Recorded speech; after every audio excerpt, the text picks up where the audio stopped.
Praise the lord. దేవుని పరిశుద్ధ నామంలో ప్రియులైన దేవుని బిడ్డలందరికీ హృదయపూర్వకమైన వందనాలు తెలియజేస్తూ ఉన్నాను. ప్రభు మిమ్మల్ని, మీ కుటుంబాన్ని దీవించి ఈ రోజంతా దేవుని విశేషమైన కృపను, బలమైన సన్నిధిని మీకు తోడుగా నుండి చేసి మిమ్మల్ని, మీ కుటుంబాన్ని వర్ధిల్ల చేయను కాక. ఈరోజు పరిశుద్ధ గ్రంథంలోంచి కీర్తనల గ్రంథం 91వ కీర్తన 10వ వచనం. ఏ తెగులు నీ గుడారము సమీపించదు. ఆమేన్.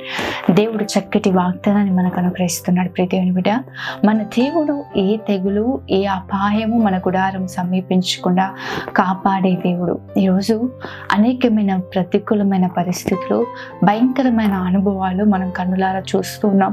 మన చుట్టూ కూడా ఎన్నో భయంకరమైన ఆపదలు తటిస్తా ఉన్నాయి. అనుకోకుండా క్షేమంగానే జీవిస్తున్నాం, నెమ్మదిగానే ఉంటున్నాం అనుకున్న పరిస్థితుల్లోనే చుట్టూ ఎన్నో కలవరాలు, ఎన్నో అపాయకరమైన పరిస్థితులు మనం చూస్తున్నాం. ఈ దినాల్లో మనం క్షేమంగా ఉండాలి, మన కుటుంబం క్షేమంగా ఉండాలి. మన కుటుంబానికి ఏ తెగులు, ఏ అపాయము రాకూడదు అంటే మనం ఏం చేయాలి, ఎలా మనం జీవించాలి, ఎలా ప్రభు మనల్ని కాపాడుతాడు, ఎలా మనల్ని ప్రభు సంరక్షిస్తాడు, ఎప్పుడు ప్రభు మన గుడారాన్ని కాపాడుతాడు అంటే 91వ కీర్తన 9వ వచనం చూసినట్లయితే, యెహోవా నీవే నా ఆశ్రయమని, నీవు మహోన్నతుడైన దేవుని నీవు నివాస స్థలంగా చేసుకొని ఉన్నావు. నీకు అపాయమేమీ రాదు, ఏ తెగులు నీ గుడారము సమీపించదు. ఎప్పుడు నీకు అపాయము రాదు, ఎప్పుడు ఏ తెగులు నీ గుడారము సమీపించదంటే ఎప్పుడైతే దేవుని నీవు ఆశ్రయం చేసుకుంటావో, ప్రభువుని ఎప్పుడైతే నువ్వు ఆశ్రయిస్తావో, దేవుణ్ణి నువ్వు ఆశ్రయం చేసుకుంటావో. కీర్తనకారుడు అనేక మార్లు రాస్తున్న మాట ఏంటంటే, యెహోవా నా ఆశ్రయము, నా దుర్గము, నా కేడము, నేను నమ్ముకున్న నా తగిన సహాయకుడు అని చెప్పి అనేక మార్లు కీర్తనకారుడు రాస్తూ ఉంటాడు. దేవుడు నా ఆశ్రయమునై ఉన్నాడు, దేవుడు నా దుర్గమై ఉన్నాడు. నిజమే ప్రియ దేవుని బిడ్డ, ఎవరైతే దేవుణ్ణి ఆశ్రయం చేసుకుంటారో, ఎవరైతే ప్రభువుని ఆధారం చేసుకుంటారో, 91వ కీర్తన 1వ వచనంలో కూడా చూస్తుంటాం, మహోన్నతుని చాటున నివసించువాడే సర్వశక్తుని నీడను విశ్రమించువాడు. నిజమే. ఎక్కడ మనం నివసించాలి? మన కుటుంబాల్లో మనకు క్షేమం కల్పించాలి. ఏ తెగులు మన గుడారము సమీపించకూడదు, ఏ అపాయము మన గుడారాలకు దరి చేరకూడదు. మన కుటుంబాలు ఈ పరిస్థితుల్లో క్షేమంగా ఉండాలి. మన కుటుంబాలు నెమ్మది కలిగి జీవించాలి. కలుగుతున్న ఆపదల నుంచి, కలుగుతున్న పరిస్థితుల నుంచి మన కుటుంబాలు తప్పింపబడాలంటే మనం ఎవరిని ఆశ్రయంగా చేసుకోవాలి? ఏది మనకు ఆశ్రయంగా ఉండాలంటే దేవుణ్ణి మనం ఆశ్రయంగా చేసుకోవాలి. ప్రియ దేవుని బిడ్డ, ఏ కుటుంబానికి, ఏ వ్యక్తులకు దేవుడు ఆశ్రయముగా ఉంటాడో దేవుడు వారిని తన రెక్కలతో కప్పుతాడంట. ఆయన రెక్కల కింద దేవుడు తనకు ఆశ్రయం కలుగుతూ ఉంటది. కోడి పైన ఆకాశంలో గద్ద ఎగురుతూ ఉన్నప్పుడే కోడి గమనించి ఏం చేస్తారు తెలుసా? తన పిల్లలందరినీ కూడా దగ్గరికి పిలుచుకొని ఆ రెక్కలు చాచి రెక్కలతో పిల్లల్ని కప్పేస్తుందంట. ఆ గద్ద కనుదృష్టి పడకుండా, ఆ గద్ద వచ్చి ఆ పిల్లలని ఎత్తుకొని పోకుండా ఏం చేస్తుంది అంటే తన రెక్కలతో కప్పుతుందంట. అదే విధంగా దేవాది దేవుడు, సర్వశక్తివంతుడైన దేవుడు, ఆయన రెక్కలను మనం ఆశ్రయించినట్లయితే, ఆయనను మనం ఆశ్రయంగా చేసుకోగలిగినట్లయితే. ఎందుకు ఈ మాటలు చెప్తున్నానంటే, అపవాది ఎలా తిరుగుతుందంటే ఎవరిని మృంగుదునా అని గర్జించు సింహం వలె తిరుగుతుందంట. అనేకమైన అపాయాలు పొంచి ఉన్నాయి, అనేకమైన ఆపదలు పొంచి ఉన్నాయి. ప్రియ దేవుని బిడ్డ, ఈ సమయంలో మనము క్షేమంగా ఉండాలి. ఈ పరిస్థితుల్లో మనం నెమ్మది కలిగి జీవించాలి. ఈ పరిస్థితుల్లో మన కుటుంబాలకు, మనకు క్షేమం కలగాలి అంటే మనం ఎలా ఉండాలంటే ప్రభువుని ఆశ్రయించే వారిగా ఉండాలి, దేవుణ్ణి ఆశ్రయించే వారిగా ఉండాలి, దేవుణ్ణి ఆశ్రయముగా చేసుకోవాలి. ఈరోజు ప్రభు మాట్లాడుతూ ఉన్నాడు, దేవుణ్ణి ఆశ్రయం చేసుకోండి. ప్రియ దేవుని బిడ్డ, నీ బలాన్ని, నీ శక్తిని, ఏదైనా సమస్య వస్తే నాకు పలానా వ్యక్తులు తెలుసు, పలానా అధికారులు తెలుసు, వాళ్ళు నన్ను విడిపిస్తారు అనుకోవడం కాదు. నాకు బలం ఉంది, నాకు శక్తి ఉంది, నాకు జ్ఞానం ఉంది, నేను ఏ పరిస్థితుల్లోంచైనా బయటకు వచ్చేస్తానని కాదు. నీ శక్తిని, నీ బలాన్ని, నీ జ్ఞానాన్ని, లేకపోతే నీకున్న ఆ పలుకుబడిని నువ్వు ఆధారం చేసుకోకుండా ప్రభువుని నువ్వు ఆధారం చేసుకున్నట్లయితే, యెహోవాని నువ్వు ఆశ్రయించగలిగినట్లయితే ఏ తెగులు నీ గుడారము సమీపించదు. అదే విధంగా మనం చూసినట్లయితే ఐగుప్తులో భయంకరమైన తెగులు ప్రారంభించబడ్డాయి. ఒక సూచక క్రియలు, ప్రభు అనేకమైన సూచక క్రియలు చేస్తా ఉన్నాడు. అట్టి విధంలో చివరిది ఏంటంటే, ఐగుప్తులో ఉన్న తొలిచూలు సంతానం అంతా కూడా హతమార్చబడినట్లుగా మరణదూత బయలుదేరింది. అది ఎక్కడి నుంచి బయలుదేరింది? ఎవరు దాన్ని పంపించారంటే దేవుడే ఆ మరణదూతని పంపించాడు. ఆ తెగులు దేవుడే పంపించాడు. ఫరో హృదయము కఠినమవుతున్న కొలది దేవుడు అనేకమైన సూచక క్రియలు, తన బాహువును చాపి అనేకమైన అద్భుతాలు ఐగుప్తులో దేవుడు జరిగిస్తా ఉన్నాడు. మరణ దూత బయలుదేరిందండి, ఐగుప్తులో ఉన్న తొలిచూలు పిల్లలందరినీ హతమార్చినట్లుగా. అయితే అదే ఐగుప్తులో నివసిస్తున్న ఇజ్రాయేలు ప్రజలకు ప్రభు ఏ విధంగా క్షేమాన్ని కలగచేశాడు, ఏ విధంగా వారి గుడారాలను ప్రభు కాపాడారు అంటే మనం చదువుదాము. నిర్గమకాండం 12వ అధ్యాయం 13వ వచనం చూసినట్లయితే, మీరున్న ఇండ్ల మీద ఆ రక్తము మీకు గుర్తుగా ఉండును, నేను ఆ రక్తమును చూచి మిమ్మును నశింపచేయక దాటిపోదును, నేను ఐగుప్తు దేశమును పాడు చేయుచుండగా మిమ్ము సంహరించుటకు తెగులు మీ మీదికి రాదు. ప్రభు చెప్తున్న మాట, మీ కుటుంబాలకు తెగులు రావద్దు, మీ జీవితాల్లోకి తెగులు రావద్దు అంటే, నేను ఐగుప్తు దేశాన్ని పాడు చేయటకు పంపించిన తెగులు మిమ్మల్ని పాడు చేయకుండా ఉండాలంటే మీ గుమ్మాలకు రక్తం ఉండాలి. ఏంటి ఆ రక్తం?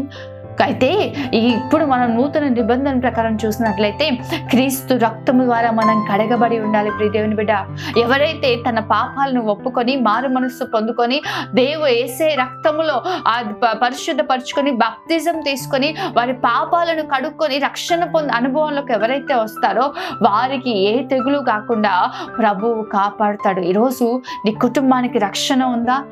యేసే రక్తములో నీ పాపాలను కడుక్కున్నావా? ఆయన రక్తం ద్వారా నీ పాపం నుంచి నువ్వు విడుదల పొందుకున్నావా? ఏ కుటుంబాలకైతే, ఏ గుమ్మాలకైతే రక్తం ఉందో ఆ గుమ్మాలనంట మరణదూత దాటి వెళ్ళిపోయిందంట. ఆ గుమ్మాలలోకి మరణదూత ప్రవేశించలేదు, ఆ గుమ్మాలలోకి తెగులు ప్రవేశించలేదు. ఏ కుటుంబం దేవుణ్ణి ఆశ్రయం చేసుకుంటుందో ఆ కుటుంబంలోకి తెగులు రాదు. ఏ కుటుంబంలో అయితే రక్షణ ఉంటుందో, రక్షణ అనుభవంలో ఏ కుటుంబం అయితే ఉంటుందో, యేసుక్రీస్తు రక్తము ద్వారా ఎంతమంది అయితే వారిని వారు పరిశుద్ధపరుచుకున్నారో వారికి ఏ తెగులు రాకుండా ప్రభు కాపాడుతాడు. ఇంకా నీ కుటుంబంలో ఈరోజు రక్షణ అనుభవం లేదేమో. చాలా మంది చెప్తూ ఉంటారు, నా బిడ్డలు ఇంకా చిన్నపిల్లలే కదండి, వారు యవ్వన వయసు దాటిపోతున్నా కూడా అంటూ ఉంటారు, నా బిడ్డలు ఇంకా చిన్నపిల్లలే కదండి, వారు చూడాల్సింది ఎంతో ఉంది, చేయాల్సింది ఎంతో ఉంది, ఇప్పుడే వారికి రక్షణ ఎందుకు, ఇప్పుడే వారికి మారు మనసు ఏంటి, ఇప్పుడే బాప్తిజం ఏంటి అని మాట్లాడుతూ ఉంటారు. నిజమే, నీకు వారు చిన్నపిల్లలు అయి ఉండొచ్చు, కానీ వారికి ఏ తెగులు రాకుండా వారు క్షేమముగా ఉండాలి, వారు ప్రభు రెక్కల నీడలో ఉండాలి, ప్రభు కనుదృష్టి వారి పైన ఉండాలి, అపాయము వారి యొద్దకు రాకూడదు అంటే రక్షణ అనుభవంలో వారు ఉండాలి. ఈరోజు నీ బిడ్డలు క్షేమంగా ఉండాలి, నీ కుటుంబం క్షేమంగా ఉండాలంటే రక్షణ అనుభవంలో నీ కుటుంబాన్ని నడిపించుకొని. ప్రియ దేవుని బిడ్డ, కొర్నేలి దేవుని మాటను విన్నాడు, వెంటనే బాప్తిజం పొందుకున్నాడు. కొర్నేలి తన ఇంటి వారందరూ రక్షణ పొందుకున్నారంట. పేతురు పరిశుద్ధాత్మను పొందుకొని ప్రసంగిస్తుండగా, మాట్లాడుతుండగా, మీరు మారు మనస్సు పొందండి అని ప్రకటిస్తుండగా ఆ రోజు ఇంచుమించు 3000 మంది రక్షణ పొందుకున్నారంట. ఇదే రక్షణ దినం ప్రియ దేవుని బిడ్డ, ఇదే అనుకూల సమయం. దేవుడు మీతో మాట్లాడుతూ ఉన్నాడు. ఈ దినాన్ని ప్రభు మీతో మాట్లాడుతున్నారు. ఇంకా రక్షణ పొందుకోలేదేమో, రక్షణను నిర్లక్ష్యం చేస్తూ ఉన్నారేమో, మీ కుటుంబ సభ్యులు ఇంకా ఎవరైనా రక్షింపబడలేదేమో. రక్షణ పొందుకున్నట్లుగా దేవుని రక్షణను మీరు తృణీకరించకుండా రక్షణలో మీరు జీవించగలిగినట్లయితే, రక్షింపబడగలిగినట్లయితే ఏ తెగులు నీ గుడారము సమీపించదు. అదేవిధంగా మనం చూసినట్లయితే నిర్గమకాండం 15వ అధ్యాయం 26వ వచనం చూస్తే, మీ దేవుడైన యెహోవా వాక్కును శ్రద్ధగా విని ఆయన దృష్టికి న్యాయమైనది చేసి ఆయన ఆజ్ఞలకు విధేయులై ఆయన కట్టడలన్నిటిని అనుసరించి నడిచినడెలా నేను ఐగుప్తీయులకు కలగచేసిన రోగములలో ఏదియూ మీకు రానియను. ప్రభువు ఈ లోకం మీదకి, ఐగుప్తు మీదకి పంపించిన తెగుళ్ళు మన జీవితంలోకి రాకూడదు, మన కుటుంబాలకి రాకూడదు, ఆ వ్యాధులు మన మీదకి రాకూడదు అంటే మనం ఎలా ఉండాలంటే దేవుని మాట శ్రద్ధగా విని ఆయన దృష్టికి న్యాయమైనది చేసి ఆయన ఆజ్ఞలకు మనం విధేయులై ఆయన కట్టడలన్నీ మనం అనుసరించాలంట. ఈరోజు ప్రభు మాట శ్రద్ధగా వినండి. దేవుని మాట శ్రద్ధగా విని దేవుని దృష్టికి న్యాయమైనది చేస్తూ ఆయన ఆజ్ఞలను అనుసరిస్తూ న్యాయమైనది మనం అనుసరించగలిగినట్లయితే, చేయగలిగినట్లయితే ఏ తెగులు ప్రభు మన గుడారాన్ని సమీపించనివ్వడు. ప్రియ దేవుని బిడ్డ, ఏ వ్యాధిని ప్రభు మన యొద్దకు అనుమతించడు, ఏ తెగులు కూడా దేవుడు మన యొద్దకు అనుమతించడు. నిన్ను స్వస్థపరిచి యెహోవాను నేనే అని వాగ్దానం చేస్తున్నాడు. ఈరోజు నిశ్చయంగా ప్రభు మాట్లాడుతూ ఉన్నాడు. ఏ తెగులు తెగులు నీ కుటుంబానికి సమీపించకూడదని ఎన్నో రకాల ఆలోచనలు చేస్తూ ఉన్నావు, ఎన్నో రకాల ప్రయత్నాలు చేస్తూ ఉన్నావు. చాలా మంది ఆ ఇన్సూరెన్సెస్ పే చేస్తూ ఉంటారు. ఎందుకంటే ఏదైనా ఆపద సంభవిస్తే, ఏదైనా శ్రమ కలిగితే నా కుటుంబం ఇబ్బంది కాకూడదు, నేను ఇబ్బంది పరచబడకూడదు. నిజమే, ఈరోజు లోకపై రీతిగా నువ్వు అన్ని విషయాల్లో ఎంత అన్ని కూడా అనుకూలపరుచుకొని నువ్వు ఎంత ఏర్పాటు చేసుకున్నా దేవుని కృప నీ మీద ఉంటేనే నువ్వు క్షేమంగా ఉంటావు. దేవుని కాపుదల ఉంటేనే నువ్వు క్షేమంగా ఉంటావు. యెహోవా ఇల్లు కట్టించిన ఎలా కట్టువారి ప్రయాసం వ్యర్థమే కదా.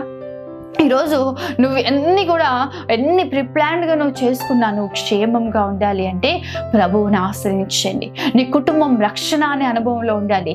నీవు నీ ఇంటి వారందరూ కూడా దేవుని మాట శ్రద్ధగా విని ఆయనను సేవిస్తూ ఆయన దృష్టికి న్యాయమైంది చేస్తూ ఆయన ఆజ్ఞల్ని మీరు అనుసరించగలిగినట్లయితే ఐగుప్తుకు వచ్చిన ఏ తెగులు కూడా మీ గుడారానికి రాదు. మీరు మీ కుటుంబాలు క్షేమంగా ఉంటారు. ఏది మీకు ఎంత మాత్రము హాని చేయదు. ఆమేన్. ప్రార్థన చేసుకుందాం. మహోన్నతుడైన తండ్రి, సర్వశక్తిమంతుడైన దేవ, సర్వాధికారి నీకే వందనాలు, స్తోత్రాలు ప్రభువా. అయ్యా, ఈ ఉదయంలో మాతో అద్భుతమైన రీతిగా మాట్లాడినందుకు వందనాలు. ఏ తెగులు నీ గుడారము సమీపించదని వాగ్దానం చేశావు ప్రభువా. అటు రీతిగా తండ్రి ఏ ఆపద సంభవించకుండా, ఏ తెగులు మా గుడారాలకు రాకుండా ప్రభువా, అయ్యా నిన్ను ఆశ్రయిస్తుండగా నీ రక్తాన్ని ప్రభువా మేము ఆశ్రయించి ప్రభువా, అయ్యా నీ రక్తంలో ప్రతి పాపమును కడుక్కొని అయ్యా రక్షణ అనుభవంలోకి వస్తుండగా నీ మాటను శ్రద్ధగా విని నీ మా ఆజ్ఞలు అనుసరిస్తుండగా ప్రభా ఏ తెగులు రాకుండా, ఏ ఆపద సంభవించకుండా, ఏ కీడు దరి చేరకుండా ప్రభువా నీ బిడ్డల్ని మీరు కాపాడబోతున్నందుకు స్తోత్రాలు. అయ్యా మీరు బిడ్డల్ని మీరే సంరక్షించబోతున్నందుకు స్తోత్రాలు ప్రభువా. ఈరోజు ఎంతమంది అయితే మాటలు విని అట్టి అనుభవంలోకి నడిపింపబడుతున్నారో వారిని, వారి కుటుంబాలను ప్రభువా మీరే కాపాడండి.